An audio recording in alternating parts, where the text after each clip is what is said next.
మంచినీటి సరఫరా సమస్యను సీరియస్ గా తీసుకొని పరిష్కరిస్తామని కార్వాన్ ఎమ్మెల్యే కౌసర్ మొహియుద్దీన్ అన్నారు. మెహ్రాజ్ కాలనీ, హకీంపేటలో ఎమ్మెల్యే పర్యటించారు. స్థానికంగా వర్షం కురిస్తే చాలు మంచినీరు రావట్లేదని స్థానికులు ఎమ్మెల్యే దృష్టికి తెచ్చారు. వెంటనే సమస్యను పరిష్కరించాల్సిందిగా అధికారులకు ఎమ్మెల్యే ఆదేశాలు ఇచ్చారు. మరమ్మతులు త్వరగా పూర్తిచేసి సమస్యలు పునరావృతం కాకుండా చూడాలన్నారు.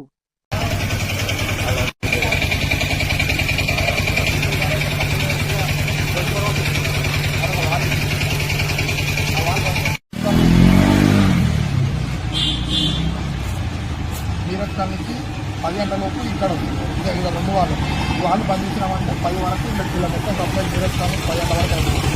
10 తర్వాత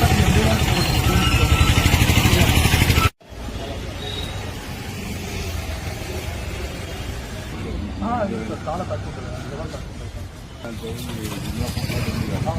అలా లైన్ కల్పించేసి మనకి అగ్గిపేట నిరాశలు వెళ్ళిపోతాయి. అవును సార్, దాన్ని కలిపేసి వాటర్ బాగా చేస్తే మనకి అసలు